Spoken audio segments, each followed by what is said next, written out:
Welcome to Access Asia. I'm Yuka Huaye, and we're back after the summer break to bring you more stories that will get you up to speed with what's happening in the region. Coming up, no more periodic table or Darwin's theory of evolution. India's recent reform of school books has raised more than a few eyebrows. A paradise on earth turned ghost town as China's housing crisis deepens. A $100 billion megacity project in Malaysia is facing an uncertain future. And 100 years since a devastating quake left more than 100,000 people dead around Tokyo, many in Japan fear another huge tremor could happen any time.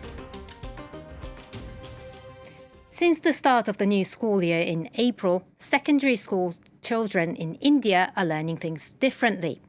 The government has extensively revised textbooks. The reform has stirred controversy, with a number of historians and scientists accusing Prime Minister Narendra Modi's government of trying to rewrite history and removing material that does not suit its Hindu nationalist vision. Our correspondents have sent us this report. These Delhi-based grade 10 students are busy revising their biology basics in their after-school tuition classes. What do you know about Darwin? Who was Darwin? He was the father of evolution. Exactly. But their biology textbooks do not mention the father of evolution.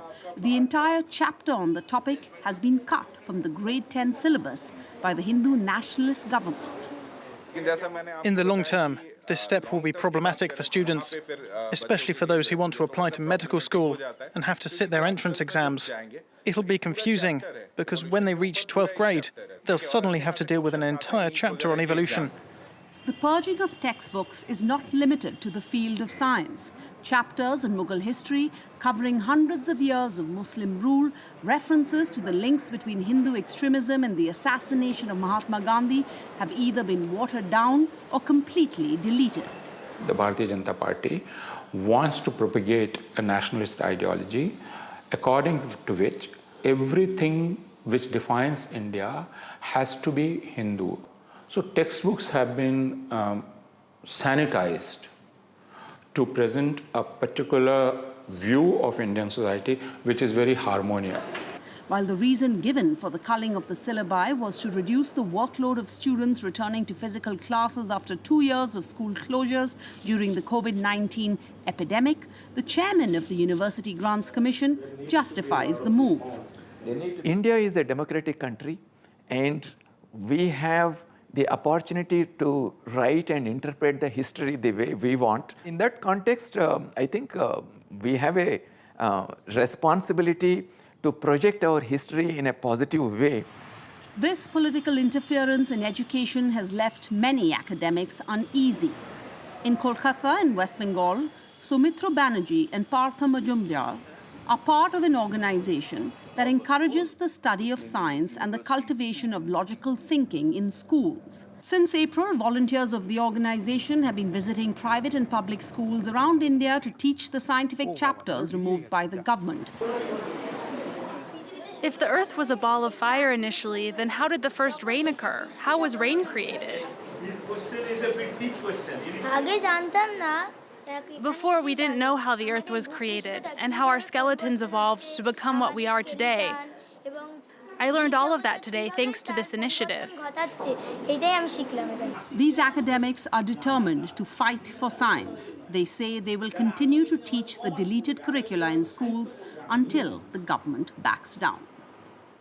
It was billed as the city of the future, but 8 years after its launch, a vast $100 billion housing project in southern Malaysia, spearheaded by Chinese property giant Country Garden, has essentially become a ghost town.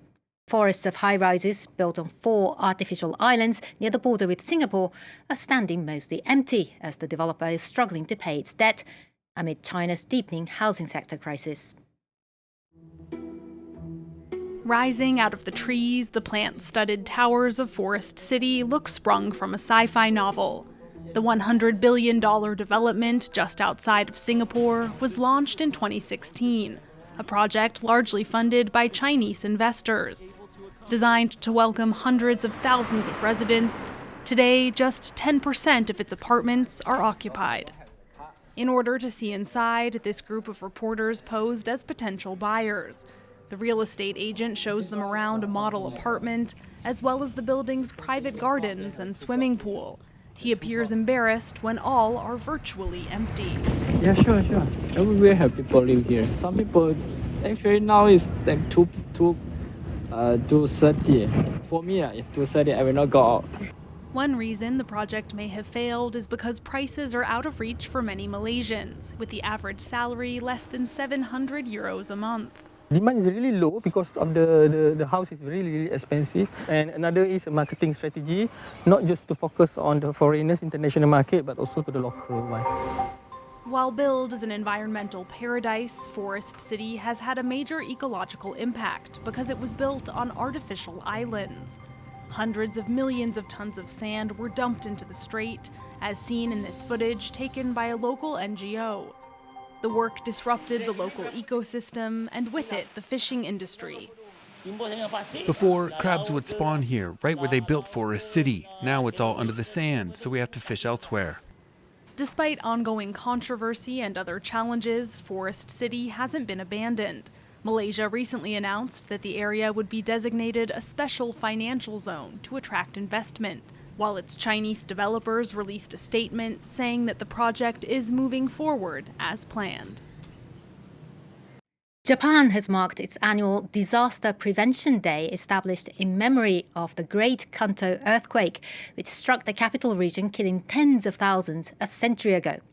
Today, modern Japan is far better prepared for seismic activity, but many worry that the next big quake could still be devastating. Brian Quinn has the story.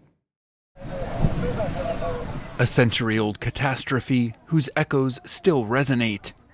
This annual earthquake preparedness drill in Japan is also a memorial.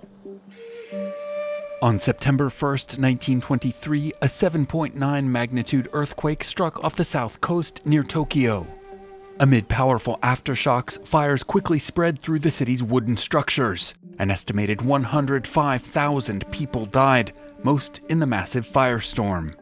In the aftermath, as many as several thousand foreigners, mostly Korean, were massacred by vigilantes over false rumors of planned uprisings and well poisonings. The Great Kanto quake ushered in a new era of disaster preparedness and Japan's first seismic building codes. A century later, Tokyo is now a towering forest of modern skyscrapers, with some of the world's strictest construction requirements and some of its most innovative safety measures. The oil damper stretches and shrinks repeatedly in case of an earthquake. It then starts getting warm, which means the energy of the quake transforms into heat and gets released. But danger is ever present. A 2011 quake off Japan's northeast coast triggered a tsunami that killed nearly 20,000 people and set off the Fukushima nuclear disaster. 370 kilometers away, Tokyo suffered only limited damage, but many worry that the capital's luck could run out. It's troubling that there are still many wooden houses in the capital, especially downtown. Its population was 4 million in 1923. It's now 14 million. Experts warn there's a 70% chance of a major earthquake striking Tokyo within the next 30 years. A county in eastern China recently announced it would be offering cash rewards to newlyweds if the bride is 25 years or younger. The payments of 1,000 yuan, or about 130 euros, are just the latest measure to incentivize young people to get married in the hopes of boosting childbirth. Alison Sargent has been looking into the issue and she joins me in the studio now. Hi, Alison. Hi, Yuka. So it's not just in China. Populations across East Asia have been shrinking, haven't they? They have. China's really just the latest and biggest country to join the trend. Japan's population has actually been declining for over a decade now. It peaked back in 2008. And then South Korea's population shrank for the first time back in 2020 and has continued to decline since then. We can take a look at some of the birth rate numbers. Now, keep in mind that the birth birth rate required to keep a population stable is 2.1 children per woman. Japan's is currently the highest of those three countries. It's at 1.26 as of 2022. China's reached a record low last year. In August, state media reported an estimated birth rate of 1.09 children per woman. And then South Korea's birth rate even falls under a one child per woman mark. It was 0.78 in 2022. It's actually the lowest birth rate in the entire world. Declining populations, of course, are a major economic concern for countries because it means that there's going to be a growing number of elderly people and then fewer young workers to support them. So really worrying figures there. How did these countries get there?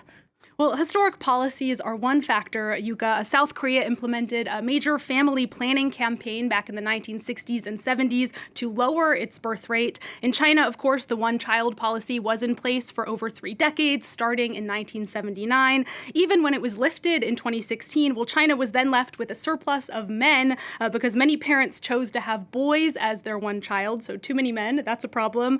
Today, one of the main reasons people cite for not having children is the economy with the high cost of living. You know, they say raising and educating a child is just too expensive. Analysts also point to a societal expectations for women. China, Japan, and South Korea all rank among the bottom half of countries on the global gender gap index. And because gender roles remain deeply rooted, well, women are still expected to do much of the child rearing, and many women say they don't want to sacrifice their careers to raise children or take maternity leave. And then that's on top, of course, of extreme work culture that analysts say is also leading to declining marriage rates. And so what are governments doing to tackle those issues? Well, there's a wide array of creative incentives like the one you mentioned earlier, Yuka. Governments are rewarding couples for getting married and getting married younger. They're also seeing payments for new parents, tax incentives, subsidized or free childcare, expanded parental leave. Just this week, another Chinese province announced it's opening up maternity benefits to non-married women. Hard to believe they weren't getting them already. South Korea, meanwhile, has announced a controversial plan to allow foreign domestic workers into the country so more women can hire maids, allowing them to go back to work. So far, though, no incentives have had much of an impact. Analysts say they're probably not going to cut it. You know, governments need to tackle those deeper societal issues like gender roles, work culture, and cost of living. It's worth remembering as well, of course, that birth rates are not the only way to boost population. Well, there's also immigration. But of course, East Asian countries are historically closed off to immigration, so that would also require another very big societal shift. So clearly a lot more needs to be done to address that issue. Well, Alison Sargent, thank you so much for that update. And that's it for this edition of Access Asia. Do stay tuned if you can. There's more world news coming up here on France 24.